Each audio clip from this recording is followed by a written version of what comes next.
Hello, welcome. I'm Bettina Korek, Chief Executive of the Serpentine. Just wanted to briefly welcome you and say how honored we are to host this edition of the Engadin Art Talk at the Serpentine. Usually takes place in the Engadin Valley. It's an incredible forum for art, architecture, design, and we're so grateful to Christina for bringing us all together here today, and also wanted to thank Katerina and our entire team here at the Serpentine. We're sitting in the 20th Architecture Pavilion by Counterspace. SUMMAYA VALLY is here with us.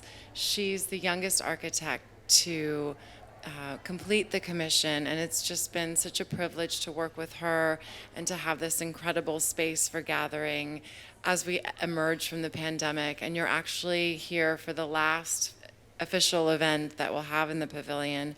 And if you have time, if you haven't visited Hervé Telemaque and James Barner, please do. And as ever, we're grateful to Therame and Goldman Sachs and to all of our patrons and friends for their support. So thank you for being here.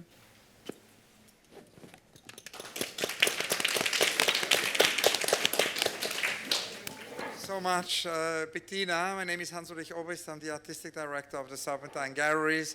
It's wonderful to see you all here. And before we introduce our fantastic speakers tonight, it's now my immense pleasure to introduce Christina Bechtler.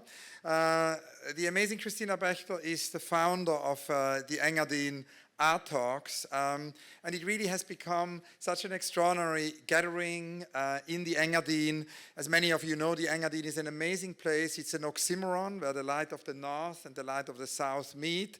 It's a place where so many people have ideas. It's where I always go when I need new ideas.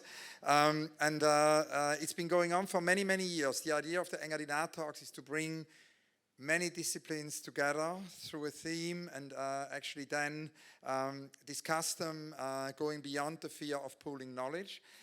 It's very important that we kind of go beyond silos, and that's what the Engadin Art Talks do. But it's also liberating time because, in a way, as it happens not in a big city, as it happens in Zurich, people are really focused and concentrated. And that's, of course, also the theme of tonight. It's to go beyond short-termism of event, have longer durational formats. We're going to talk with our speakers tonight about this idea of la longue durée of Fernand Braudel, about the idea also of how one can actually, as Roman Kecharnik says, how to be a good ancestor. I also want to mention here that the Engadin Art Talks are curated together with Bice Kuriger, with Daniel Baumann, also with Philipp Ursprung, our dear colleagues, whom we salute. And it's now my immense pleasure to give the microphone to Christina Bechtler. Please give her a very warm welcome. A warm welcome despite the cold weather also is mild, I think, for London. And Hans-Ulrich, the thanks is on my side. It's wonderful to be here. We are very honored. Actually, because we couldn't do the Engadin Art Talks last year, we thought we meander in different cities, making smaller events. So, the Engadin Art Talks we conceived, actually I'm a co-founder because we conceived it, Hans-Ulrich and me together, then he was working in Paris, in brutally early breakfasts, like 6 o'clock in the morning or so. And we are spinning this idea of Bruno Taut and the glass chain, which reunited in a loose chain letter in the 1920s. Visionary projects and architects like Gropius, like Finsterlin, like Sharon, and to create a better society in the pristine Alpine. He also said, was heißt überdachen? Make a glass roof above the Alps. So it was a sort of intellectual exchange because the Alps have something remoteness, what you mentioned before, to concentrate thinking. And still today in the Engadin, actually, this is the case. Many cultural people are coming to reset, I would say. So thank you very much. And this theme, we said this year, is Longue Durée, after Fernand Braudel. Hans-Ulrich will introduce you to this year's themes, Longue Durée. And thank you to the speakers. Of course, it's a great honor for us to welcome here. Thank you.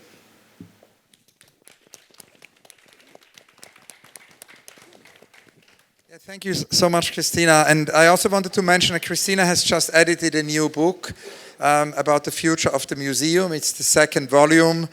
Arno from GRP is the third volume. Sorry, it's the third volume. Arno from GRP is here tonight. The book has literally just come out a few days ago. Yeah, so I wanted to begin actually by introducing our speakers. We have tonight with us a dream team. The dream team is, of course, also to be saluted of E.A.T. Katharina is here, so please give a big round of applause to Katharina and the dream team of the Engadin Art Talks. The dream team of our speakers tonight includes S. Devlin, artist and set designer, includes SUMMAYA VALLY, founder of Counterspace, ANAB JAIN, futurist and founder of Superflux, and Andrew MORLET, CEO of the Ellen MacArthur Foundation. A very warm welcome. I thought it would be great that we begin with SUMMAYA because, as Bettina said, this is really very special tonight. It's the last gathering in this pavilion. It's of course not going to end. That's what is great about it. It's only just begun. Because of course SUMMAYA is the first architect who has actually moved to London for now almost a year to not only design this pavilion but also to listen to the city. This process will continue because the many fragments the pavilion has actually produced all over London will continue to be there. They have been gifted to the communities out of which they grew because SUMMAYA was inspired actually for this pavilion by many different communities, and the idea is a reciprocity that it will not only happen here but also in these communities. These little islands, these little Serpentine islands were actually produced and you can visit them there. SUMMAYA is going to tell us more and they're going to be there for a long, long time. And of course, SUMMAYA's pavilion, this terme, will have a second life. So tonight, with all of you, we celebrate this pavilion. It's also wonderful that every now and then, as SUMMAYA just pointed out to me now, it's just gone, but every now and then, every couple of minutes, the moon appears. Now there are the clouds. Yeah, I wanted to begin actually with asking SUMMAYA to tell us a little bit about the longue durée of this pavilion and how you really changed the way we do this scheme and made it really into the opposite of a rush. Thanks so much, Hans-Ulrich. Thank you everyone for being here in this very special gathering, our last gathering for now in this pavilion.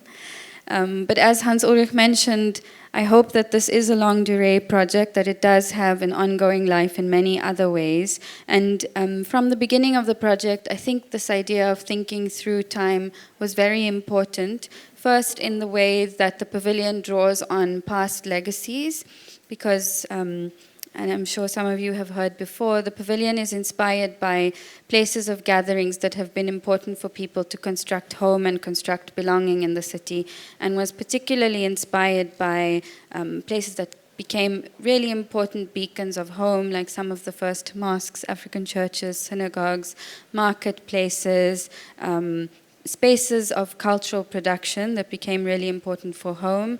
And the pavilion particularly looked at waves of migrations in London and worked to honor places from the past and from the present, but then also to honor places in the future through these islands of the pavilion that Hans-Ulrich mentioned. And as important as it was to fold London into the pavilion, it became really important to also think about all of the publics that the pavilion is working to honor and to have co-custodianship of this pavilion through these other places. And so there are 4 and now 5 fragments of the pavilion across neighborhoods in London, and hopefully this is becoming a longue durée project because we're working on programming events across the city in these fragments, in these many other places.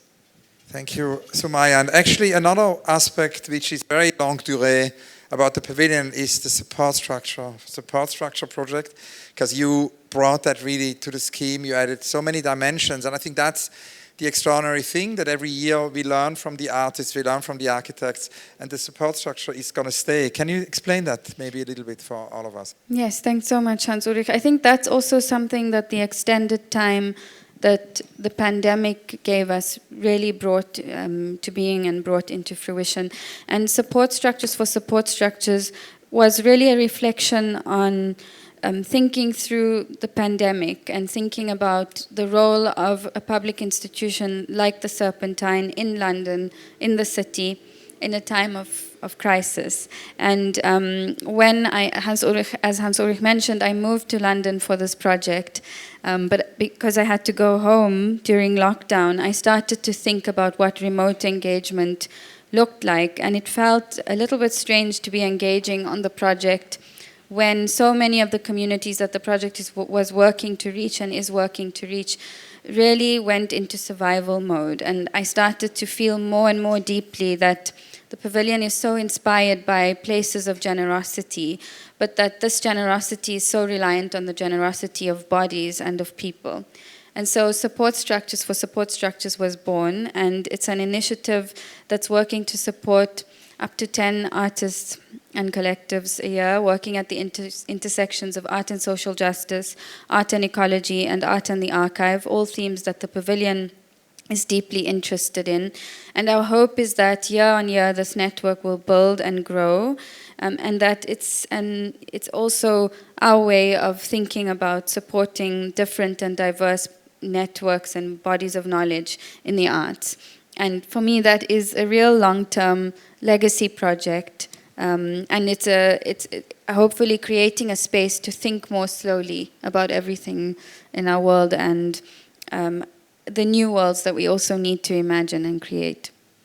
Thank you so much. And of course, this whole idea of longer durational time horizons, of kind of going beyond the short-termism, was very inspired already for the Engadin Art Talks actually earlier this year, which were sort of mixed reality because they happened partially in Zurich, partially they were virtual, partially they were recorded in the Engadin.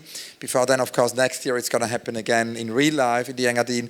It was very inspired by the book of Roman Kaczarnik, our friend, the book called How to Be a Good Ancestor, a book which really looks at different ways how we can be good ancestors. There are 6 ways, actually, Roman says, to think long term. The first one is deep time humility, in a way to grasp we are an eye blink in cosmic time. I mean, the fact how short our lifetime is, no, compared to cosmic time. The second point is the legacy mindset, very much to do with what SUMMAYA just told us, right? The idea that a project like this pavilion can create a legacy. The third point, also deeply connected, is intergenerational justice. As Roman says, consider the 7th generation ahead. The fourth point is cathedral thinking. Plan projects beyond a human lifetime. We can think about Gaudi's Sagrada Familia as one example in architecture, but there are many more. The fifth point would be holistic forecasting, to envision multiple pathways for civilization. The sixth point is transcendental goal, to kind of strive for a one planet thriving. No, every society, wrote astronomer Carl Sagan, needs a telos to guide it, a long-term goal and a sacred project. And I think that's also very beautiful. Notice the necessity for us to have such sacred projects. And in order to do so, Roman says we need to be time rebellions. We need to kind of liberate time. And that leads us to S. Devlin. And I said before, S, that you're an artist and a set designer. That was a very reductive introduction because there's so many dimensions to S. Devlin's work. I initially met as actually really through the amazing stage designs, which I knew about through my friend Alex Poots, as created in the theater world. Soon after, as changed completely the way we experience music through stage designs in music with artists like Kanye West and many others. Then, of course, as came more and more also into the world of design and also into the world of art through immersive installations. And as of a few weeks ago, it's of course also as Devlin, the architect, through the pavilion which has just opened in Dubai for the expo. I thought in relation to what SUMMAYA just said, and also in relation to the theme of E.A.T, it would be great as if you could tell us a little bit about what this idea of longue durée, of the long-term thinking and future perspectives means for you and your work. And I think it would be particularly great to hear a little bit about your projects with trees, because you have actually developed multiple projects with trees. First of all, of course, the forest you planted at Somerset House, which is a wonderful time rebellion, because you did exactly what you were not asked to do. So it would be great to hear a little bit about that, the time rebellion of this tree project, and then what you've done actually also more recently in Miami. Wow. That's a long list. I'll start at the end so I don't forget anything. Firstly, it's such an honor to be here. Thank you so much for the invitation. And such a pleasure to be in this beautiful pavilion on its last event. And to actually, what she's talking about, to see the moon over there, I really invite you all, next time it pops out, we won't be offended if while we're talking, you turn away from us and look at the moon, because it really is beautifully framed over there.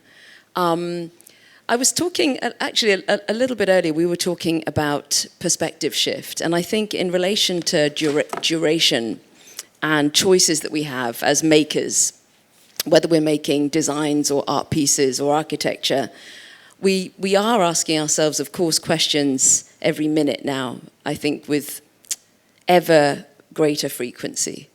I remember reading Naomi Klein's book, This Changes Everything, in 2013.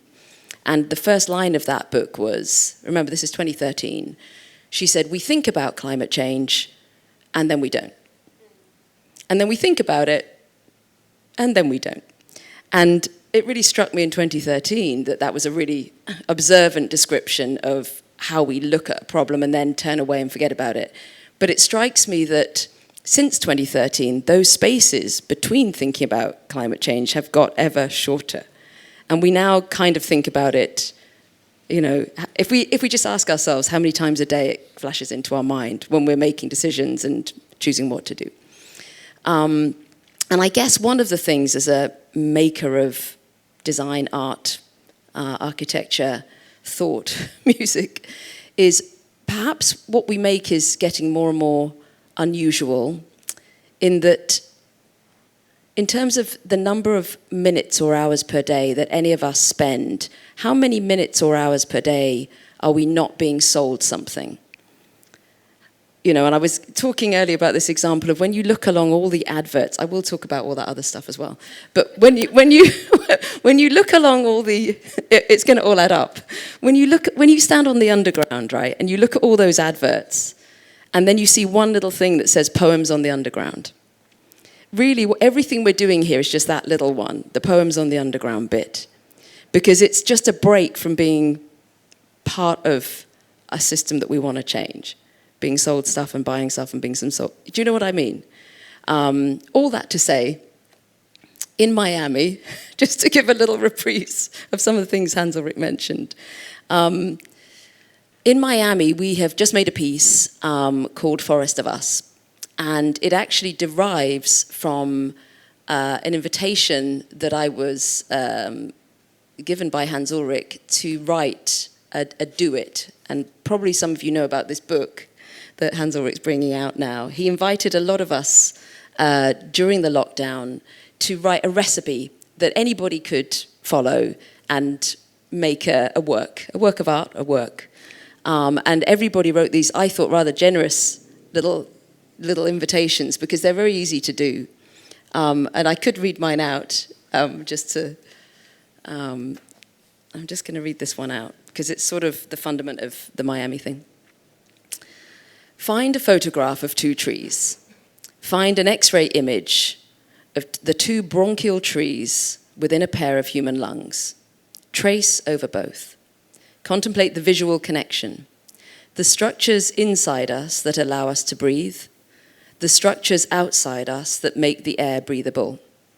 As you breathe in, visualize the 600 million alveoli like leaves on the branches of the bronchial trees within your lungs.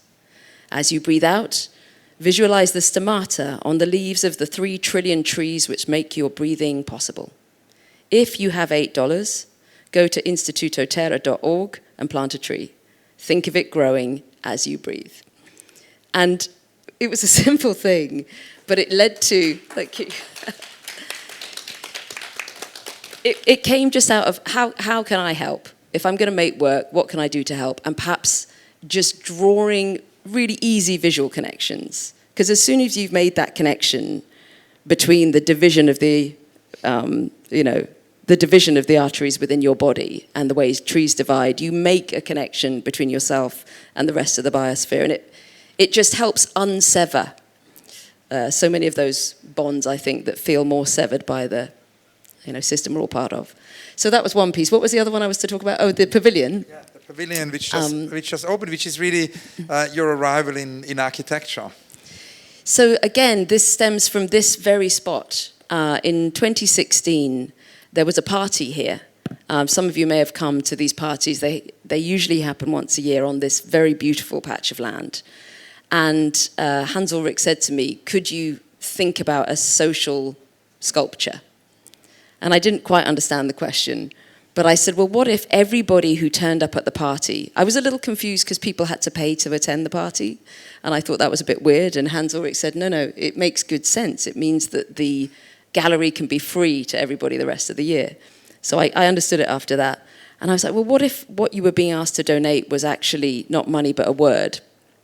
So everybody who arrived in this garden on June the 16th, 2016, was invited to donate a word.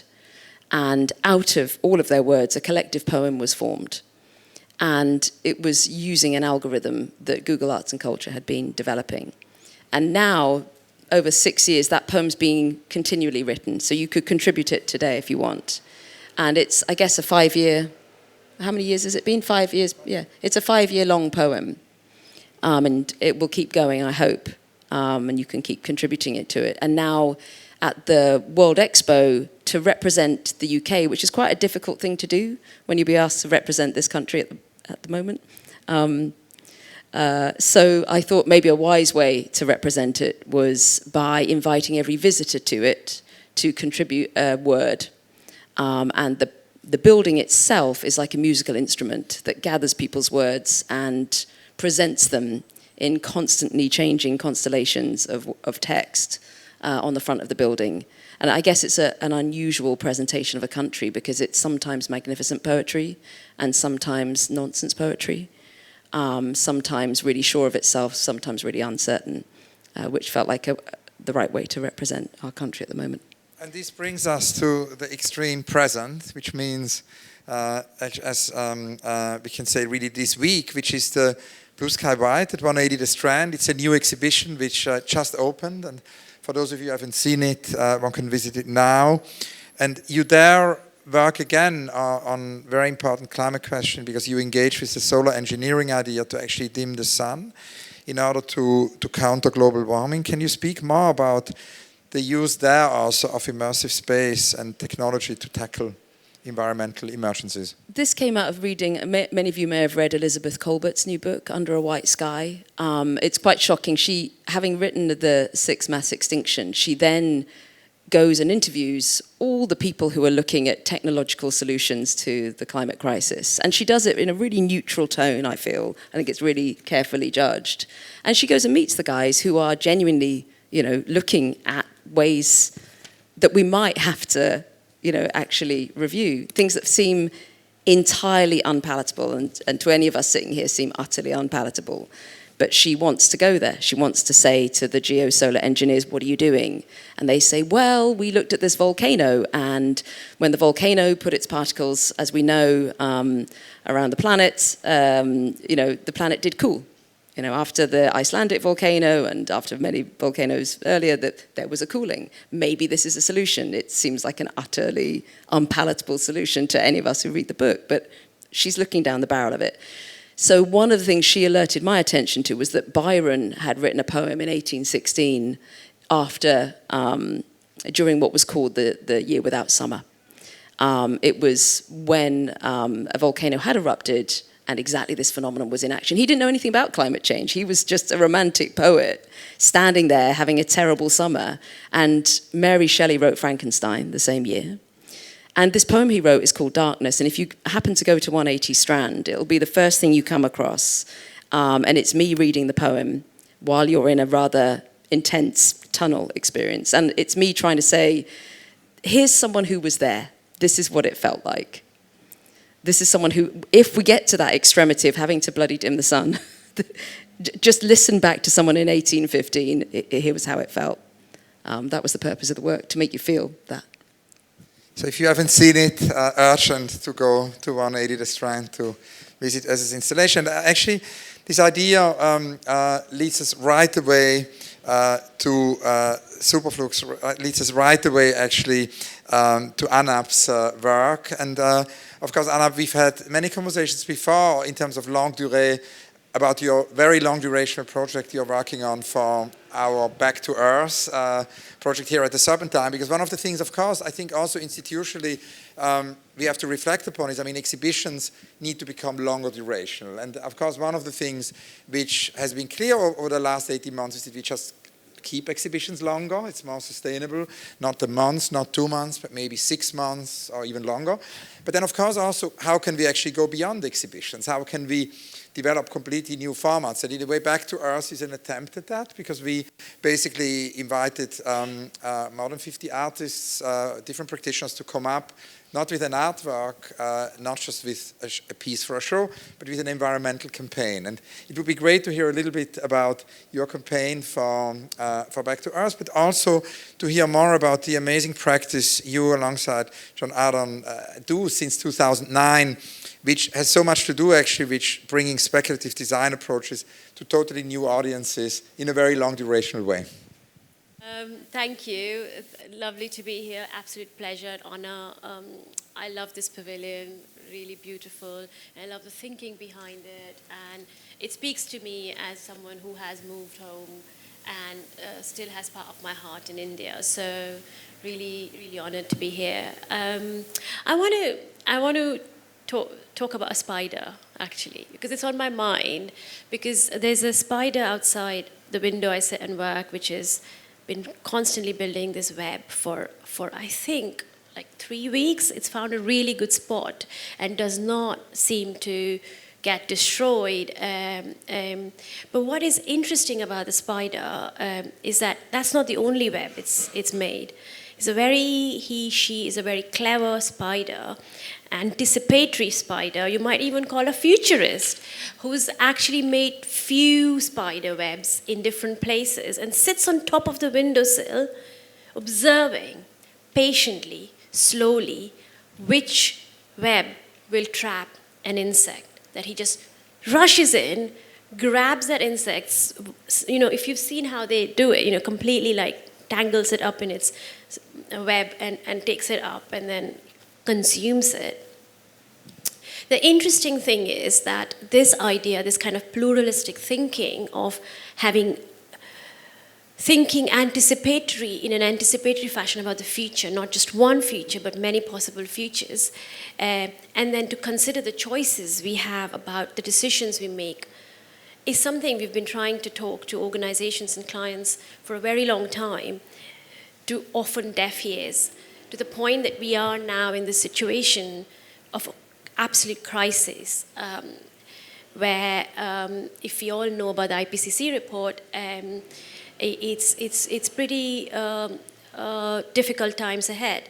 So the kind of work we've been doing over the last 5-6 years, we've been thinking a lot about climate change, and we've been designing creating these very real apartments which have been altered by climate, and people have built food computers from scratch, and these are fully working food computers, and people grow food in them, and you walk in there and you feel, oh, okay, like, you know, human ingenuity will allow people to thrive because of climate. But again, we found that even though data is not enough, you need embodied experiences, I feel like what Ez is talking about really is, how do you situate people in the story? And so more recently, we're thinking about a more than human approach. So I think this is why I come back to the spider. I was like, who is your companion species? Which is the species you're observing and forming bond with? Are there more than one? Because I think we need to do that. I think our kind of human exceptionalism is the reason we are in what they call the Anthropocene, although Kim Stanley Robinson calls it a moment of the dithering, which I really like, which is the idea of indecisive agitation.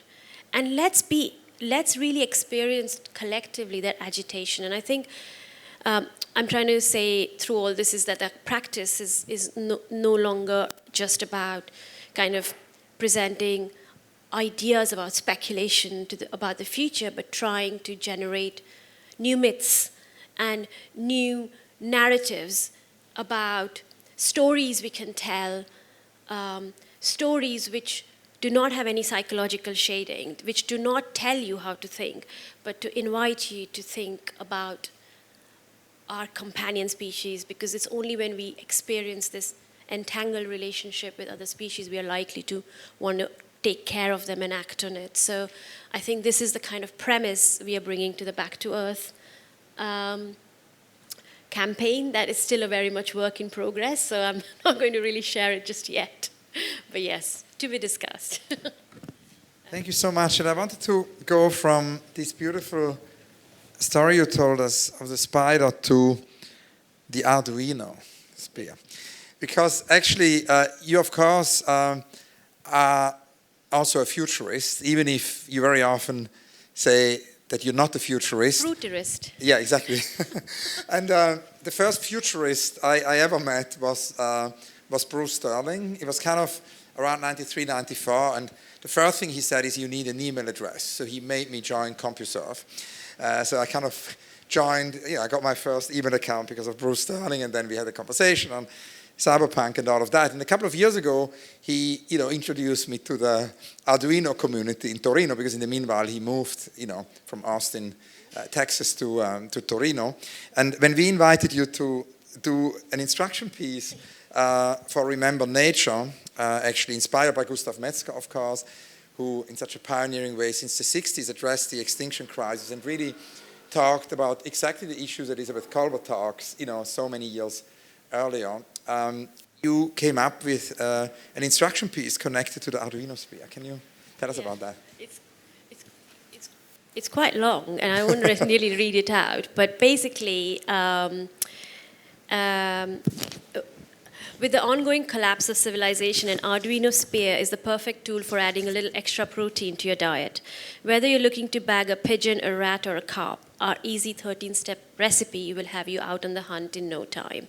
So essentially, the idea is to take your electronic device, your phone, smash it with a rock, and pull out the Arduino or the electronic chip in it. It's really sharp. You can even kind of modulate the kind of the pointiness of it.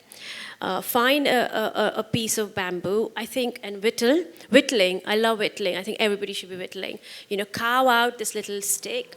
Take a piece of take a plastic bottle that's discarded, and you can create a tweel out of it.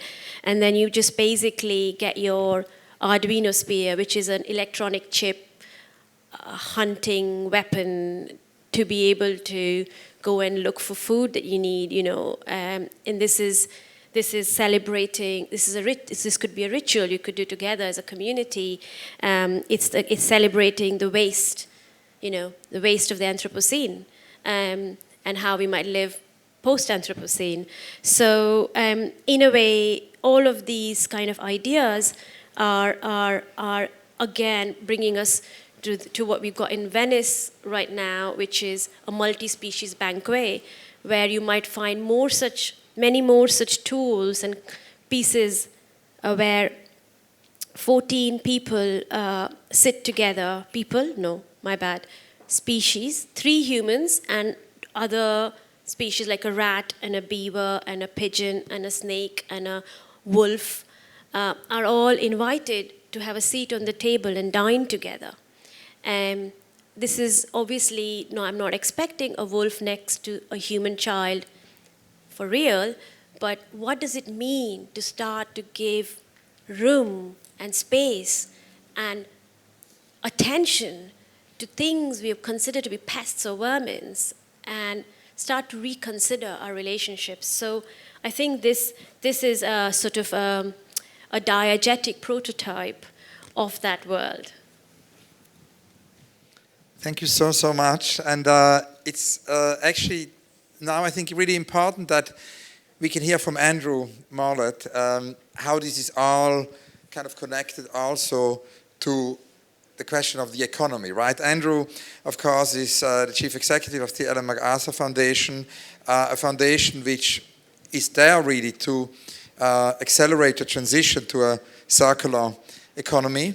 And I think it's important, Edouard Glissant always said, you know, we live in this homogenized globalization which leads to the extinction crisis, of course, also because of the forces of an economy. So we need a different economy. And we discussed this a lot with Kate Rivers, also here at the Serpentine, whose book actually I started to read thanks to Ez and also to Brian Eno, who kept urging me to read it. And it's a book which is really transformative because it shows us that we need a donut economy. An inner ring of well-being goes alongside an outer ring to protect the life support system of the planet, so that we need to find, as Kate says, a safe space between planetary and social boundaries. And as, of course, Andrew, you with the Ellen MacArthur Foundation show us, for that we need a very massive transition. We need a transition from the current economic system to a circular economy. And I wanted to ask you to explain that a little bit to us. And also, I was very curious how you feel that art can contribute, how design and architecture contribute to this very urgent transition. Thank you. Well, first, do the microphone shuffle. This one's not going to work either. It takes a minute to warm up. Okay, so firstly, it's a real honour, and I'm delighted to be in this discussion actually, and I think the discussion so far is, from my perspective, really about how we think about our relationship to the world, and also how art can actually have an influence on the way in which people think about their relationship to the world. The circular economy, for, you know, if we are a group of economists and very practically oriented people within the Ellen MacArthur Foundation, but if you get back to the idea of the circular economy, what it is at its heart, it is a longue durée idea. It really is sort of trying to think about the world, the economy, the way in which we make and use things, the way in which we interact with technical objects, and how we sit within a biosphere. How can we think about an economy that can run in the long run? So what would our relationship to things need to be for humanity to be able to continue to grow and prosper, but at the same time respect planetary boundaries and participate in a natural world? And it's really interesting when you get into it, because if you think about the way in which the world in which we live has evolved in the last 100 years, particularly in the last really 50 to 70 years, how we've had this massive acceleration of extractive and consumptive and massively wasteful economic models that have brought huge prosperity in some ways to the world and huge wealth, but in other ways it's been massively destructive and continues to be massively destructive. And as bad as it is today, if you think about the global economy doubling in size within the next 10 to 15 years and doubling again from that in the next 20 to 30 years, and you think of the material inputs and the waste and the ecological impact of an economy that's twice as big and twice as big again in our children's lifetimes, that's staggering. And what we've tried to do in the work that we've done and have promoted and developed the thinking around is to say, how could we shift from a simple sort of sustainability view that many people have, which is how do we reduce the harm of that model? How do we incrementally reduce the harm of a linear, a take, make and waste economy by lightweighting or reducing the energy input, to fundamentally rethinking our relationship with the world and redesigning it in a way that was nature positive, that kept the technical materials which are finite, which we all forget, but incredibly finite. How do we keep those in the economy, in the world, to be able to be used for longer, to make objects that are repairable, upgradable, reusable, use them for as long as possible, keep finite materials in use in the economy? And how do we also think about designing our economy so that it actually builds natural capital, that it is positive to the other species and to the natural system? So that's what the circular economy idea is, and it really, for Ellen MacArthur, who really founded the organisation, her realisation of being on a finite world was really deep and profound for her, and she, after sailing around the world and being a very successful single-handed sailor on a boat with everything she had on the boat, recognising that that's really a model for us on the planet and how we live in the world, and then having that realisation to say, well, what do you do about it? And her journey of trying to understand what people were doing in sustainability and the actions that would be taken. For many people, the sustainability agenda was one of being smaller, to lightening your footprint, to actually reducing yourself and your impact. And her interactions and discussions with people around this were, that's interesting, but where does it get you? How do you? What's the end game of the vision of what are you creating, and what are you directing your creative energy towards? That is not just about reducing, but creating something that's better and can be working in the long term. And that's what sort of took her to the circular economy idea, and it drew on many schools of thought into this idea. And then we spent a lot of time working on the economics of this. Can you do it profitably? Can it create new forms of better growth? And there's a strong agenda a lot of people are talking the anti-growth agenda, and what we're talking about is a better growth agenda. How do you actually orient creativity and innovation towards innovation of solutions that actually eliminate waste and pollution, keep things in use, circulating for longer, and actually being positive for the natural environment? So how can we think about designing food products so that the more you buy of it, the better the world becomes, which is very different from how do I buy less? How do I eliminate meat from my diet? When actually we need ruminants in an ecology that is self-fertilizing. So how do we actually think about designing food products that are actually regenerative by design? So that's really the idea of the circular economy, really. And we work very much with industry, because we say, we are all in this system, and we're all part of the problem. We're all actively part of the problem, here and now. And it's very, very hard for people who are even very consciously trying to be positive part of the world to actually be that, because you don't have the choices and the solutions that make it easy for you. So we took the view that in order to change the system, we needed to engage with the system, and we're trying to inspire large-scale industrial actors as much as emerging innovators, and through education programs. We're trying to inspire people with a design philosophy and approach that is more regenerative and circular economic, and to get to the point that you can actually have products in the mainstream that when you do buy them, you make the world a better place. You can make the choice not to buy and not to be sold to. But we're saying, how do we get the industrial system to reorient to this thinking? And it is interesting because it is actually having an effect. We've got a long way to go. The circular economy didn't really exist as a topic 10 years ago. It now is firmly on the agenda. What we need to do is to connect the thinking, the idea of this into the climate agenda, because we know that we'll never meet the climate goals by just electrifying everything. We have to fundamentally change the way in which we relate to objects, the way in which we make and use things, including food. That's 45% of the solution space, and people don't get that yet.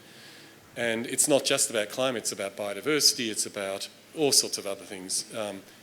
And that's where I think that the changing mindsets is so important, and that's why we're so interested in design, because it's upstream, it has a root cause impact, everything around us is designed, and how we can actually bring the arts and culture discussion into this thinking as well, because it's a bit like Bauhaus or other sort of major artistic movements that fundamentally change society, and that's what we're talking about. We're talking about a fundamentally different economy, as Kate Raworth does, and how we bring that into the mainstream and make this part of the normal world. Thank you so much. Now, of course, that connects so much also to the late Enzo Mari. Was my friend, and we worked on this retrospective of his last year for the Triennale in Milano. And in my last conversation with him, he kept sort of emphasizing the importance of just never throwing an object away, that this idea, and that's of course something Forma Fantasma picked up on, here at the Serpentine in their show, and they say basically, it's not only that we can't have fast fashion, but also we can't have fast design. And that means if you take an IKEA chair, they analyzed it in the show, that chair would have to be used 90 years or 100 years to justify the resources being used. It obviously is not used for 90 or 100 years in most of the cases. Now, I was very curious because you basically say within the circular economy that the notion of waste is eliminated, and that we look actually at the way in which we create products, services, and systems. So the products are used and reused again and again and again, like very much what Mari says. And I was curious if you could talk a little bit about that and how that can actually be implemented on a sort of a mass scale. I think there's many, many examples, and I think the built environment is a very good one. But first off, what we've seen in the last 50, 70 years is that we've normalised disposability, and everything has become shorter term. We use things less. We buy more objects, we use them less, and we dispose of them, and pretty much all of them go into landfill and incineration. We've got this ever-increasing conveyor belt, and it doesn't have to be that way. That's just a design choice that we've made, and it's become enculturated. And we need to move away from that and get back to recognising the long-term value of objects. We don't at the moment recognise, back to the climate agenda, we don't recognise the energy that's gone into making things that we're throwing away. It's often called embedded energy, but if you think about a building that's created, if we're now seeing, a typical lifespan of a building fit out being, tens of years, we think of apartment buildings being built with a 50 to 70 year life expectancy, that's ridiculous. And then they pull the building down and it all goes to landfill. And it's, when we know that the value of a building can be hundreds of years, and we can retrofit and we can think about modular design, so we disassemble rather than actually just, demolish and waste. So again, these are all design choices, and there are many examples in, we're now seeing one of the fastest growing parts of the fashion industry is the reuse agenda, and that's good to see. It's a journey because not all of that's really circular-economic. We're just extending the life of clothing through secondary markets, and that's a good step. But we need to think about designing things for repairability, for durability, for upgradability, for disassembly, the material choices, the combinations of materials, but also the business models and the service models that we create. So it's quite a big design opportunity, and we know there's about 100, and we did the work to say, well, it was a sort of interesting story. I had a conversation with Tim Brown at IDEO, and I said, so how many designers are there in the world? And he said, well, I don't know, maybe 1 million. And we sort of took this on and said, well, that seems a bit of an underestimate. And we spent a year sort of thinking about that problem. So who do we need to influence as designers? We came up with a number of 160 million because we said that, this includes the architects, the service designers, it's a much bigger field, and these are the people that are making the material choices and the choices for product service systems that we all interact with. There's 160 million of them. And we said, well, what if we could get to 80 million of them with the idea of a circular economy? What if we could get to 20 million of them and get them to be practicing this and putting it into daily practice, into what they do? And that's what we've been working on as sort of a mission, if you will. But it's there are many. We're seeing the influence of this idea because we're seeing very major industrial players now putting hundreds of millions, if not billions of dollars into research and development for circular economic solutions. You look at companies like Renault, who are creating whole factories and product ecosystems around cars that are designed on a circular economy principle. So multimodal mobility, the vehicles, the reusability, the sharing of possibilities, the energy, all of that stuff. So that's, IKEA, H&M, Nestle. Nestle, 2 weeks ago, we've been working with them for a few years on regenerative agriculture as a topic. And last week we had, they had an event that we were part of, and the chairman and the CEO commented that they're looking forward to competing on the basis of being nature positive. And for us, that's an incredible win, because you then say, okay, you're now getting this embedded into an industrial system. And, it's processed food and all the rest of it, but the scale of impact that these organisations can have, because, 10 food and retail companies have a direct influence on 40% of the agricultural land in Europe. And if we can shift their mindset and thinking towards being nature positive, that's a massive scaled impact. And they work globally across boundaries that cut across geopolitical, regulatory changes and policy changes. So it's very hard to get a global movement through policy actually to take effect, because it's in 190 plus countries around the world and cities and blah, blah, blah. I mean, it's a huge, and there's all these other agendas, but these companies can actually start to drive solutions through. So it's one angle for it. Now this brings us to the next question, which I wanted to really ask you all about, and maybe we could bring it back to ANAB and SUMMAYA, and then again also ask Andrew about it, which is, we're here in London, and it's in London that in the 1960s, John Latham and Barbara Stavini, the two late artists and visionaries, started APG, right? And APG was this idea of the artist placement group, and they basically said that every company, every corporation, every government should have an artist in residence and, an artist on the board.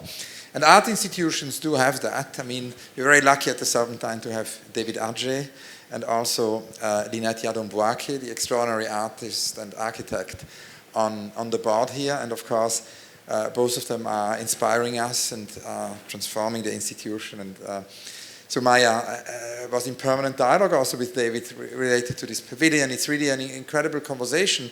So I always believed that should happen in wider society. So now in the restaurant of Serpentine with our new partners, Benugo, we collaborate with cooking sections, right? And it's a very fascinating process, because cooking section put some dishes on the menu of the restaurant, and a whole dialogue unfolded. And now Benugo is very excited and are putting this in all the restaurants, climate-aware dishes, which basically, there's no more salmon being served, but there is climate-aware dishes which are environmentally sustainable.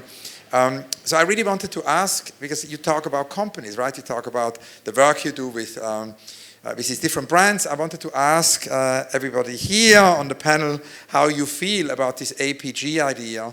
And if there, I know as you suggested it to Google, you suggested this to the Google CEO. I was present when you did it. I'm very curious how the three of you as artists, as designers, as architects feel about this APG idea, and then kind of want to bring it back after that to Andrew, how we could make it happen.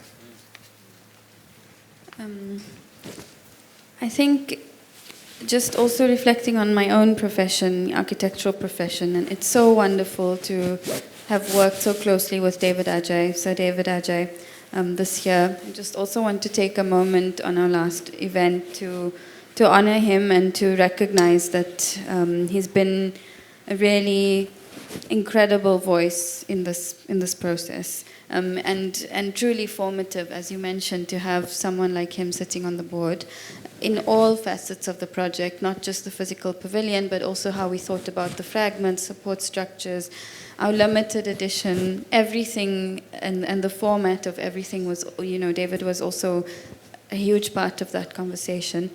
And I think thinking through, so what I want to say is that as an architect, I think this APG idea should already be embedded in our profession.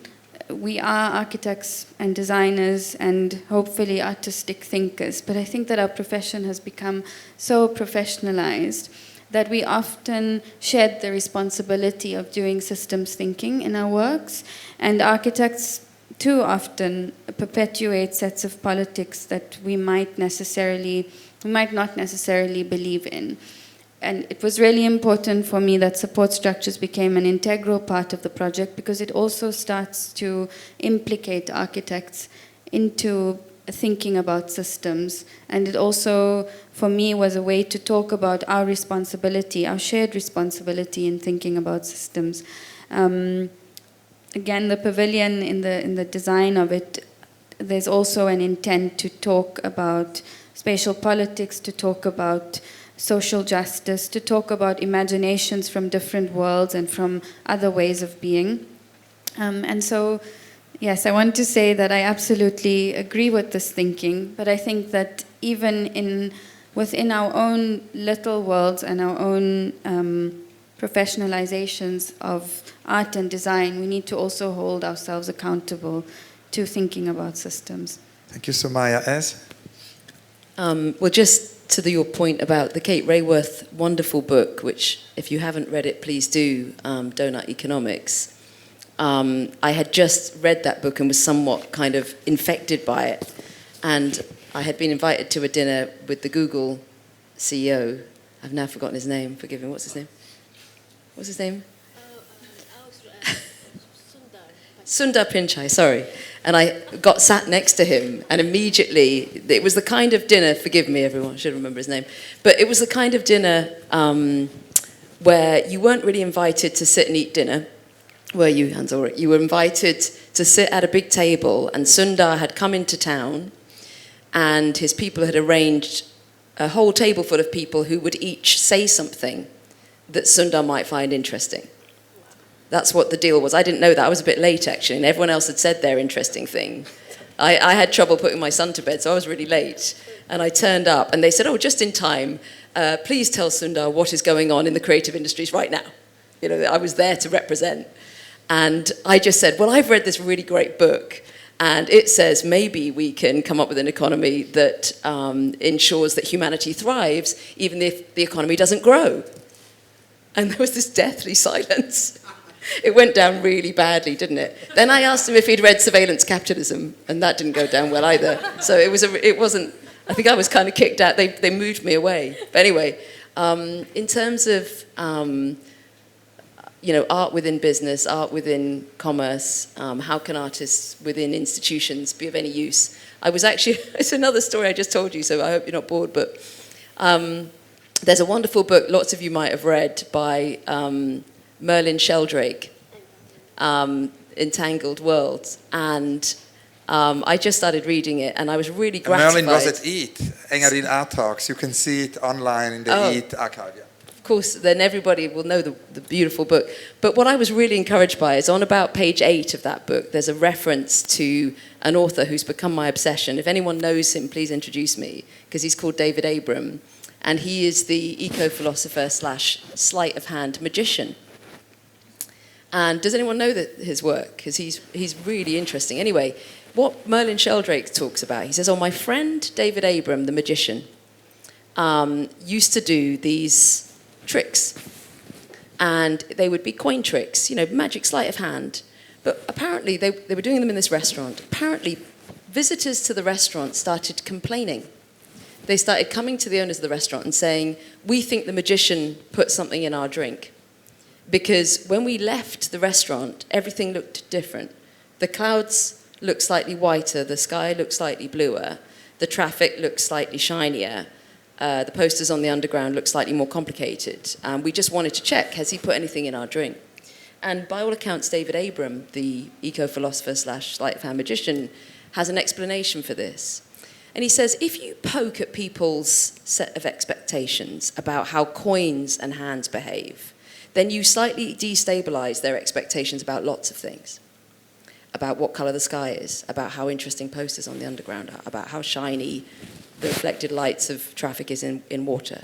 And I do think that's the role that we have to play. That's why I was trying to talk about the little poems on the underground thing. If we can just poke a little bit at received expectations and invite people to respond to things with their instinct rather than with what they expect to find, then we're doing something perhaps useful, I think. Thank you so much. I'm going to start by saying a few years ago we were invited by the government of UAE, Ministry of Energy, to help them with their 2050 energy strategy. And they sent us 4 graphs.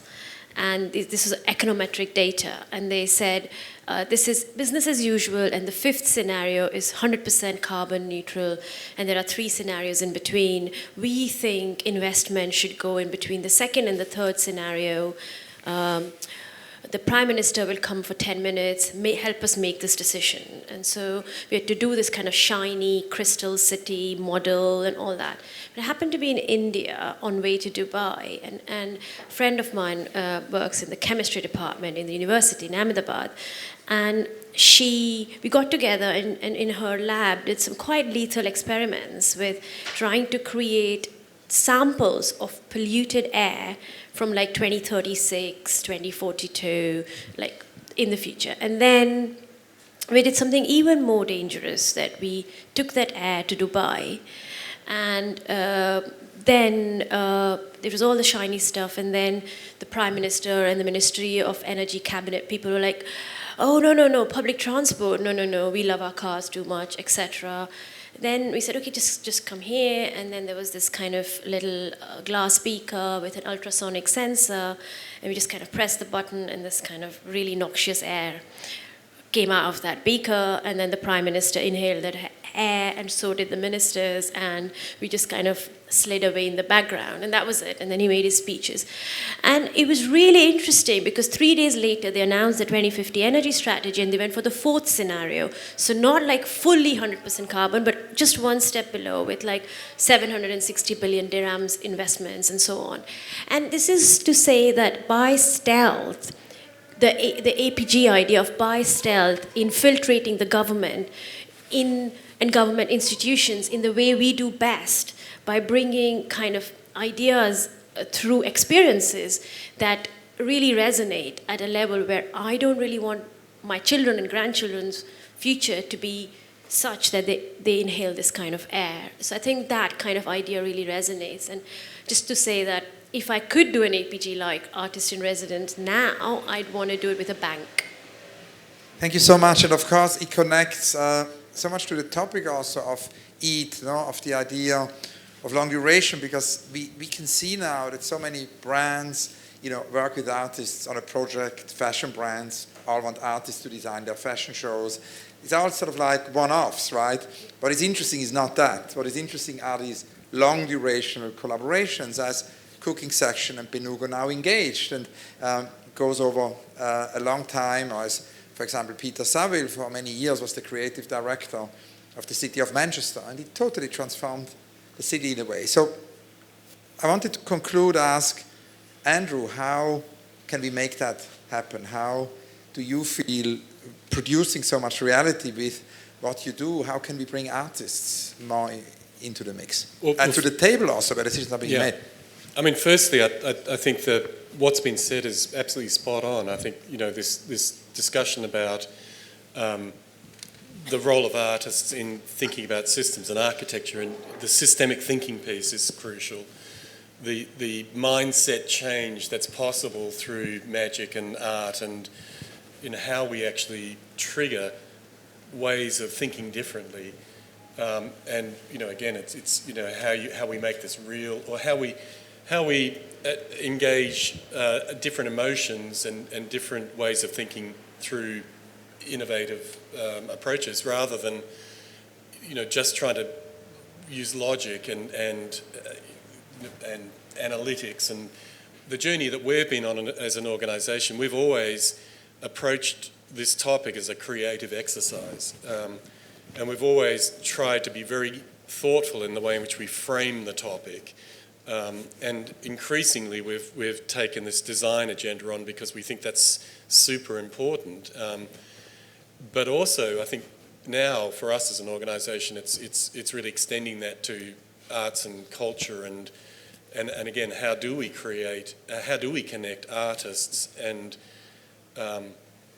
cultural thinkers into boardrooms, because we know that the enlightened CEOs completely recognise that this is about mindset, and that's a different challenge for most operators who are very, fairly black and white and mechanical in the way in which they engage with the world. But they recognise that this is beyond that, and so I think there's for progressive organisations there's absolutely a receptiveness to this thinking, and it's how we actually more and more we as an organisation try to bridge that, because we are engaged with the system.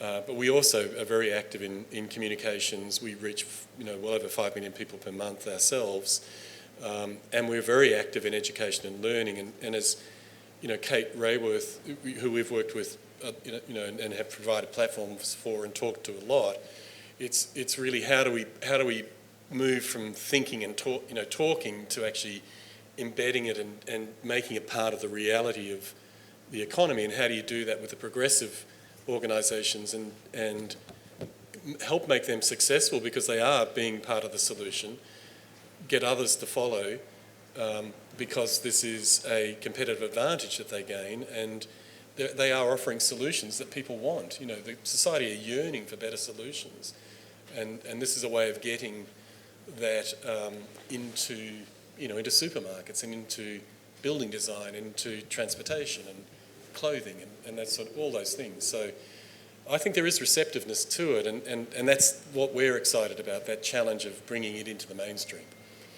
That could not be a more wonderful conclusion, and I really do think I share your optimism in the sense of that this is a moment where so many companies need to pivot, need to reinvent themselves, and it is really the moment for Barbara Steveni's and John Latham's kind of utopia to become a concrete utopia.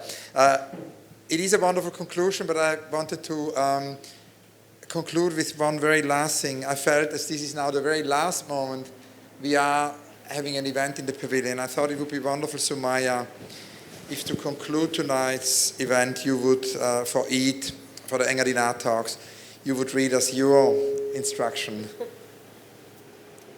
for the Remember Nature book.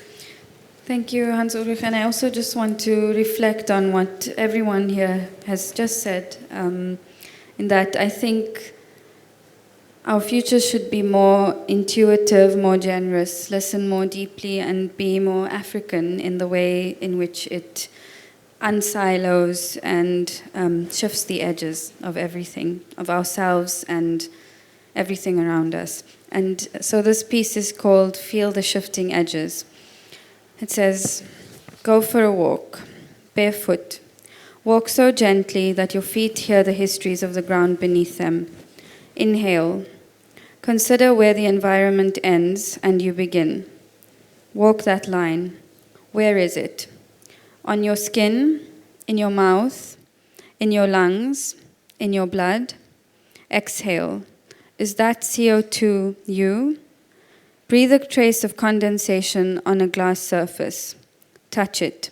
Is it a part of you or of the world? Listen to the silences, absences, presences. Read the deep fault lines of geology and control. Ingest the atmospheric consequences of another era. Feel other entities, other places, and other times. Life forms defy boundaries at every level. Feel the shifting edges of yourself. Thank you so much, Summaya. Thank you all for being here. Thanks again. Go, of course, to Christina Bechtler, go to Katharina and the Engadin Art Talk Dream Team, to the Serpentine Dream Team, to you all for participating and being here tonight. And of course, our foremost thanks go to ANAB, to S, to SUMMAYA, to Andrew for being such an amazing speaker. Thank you so, so much.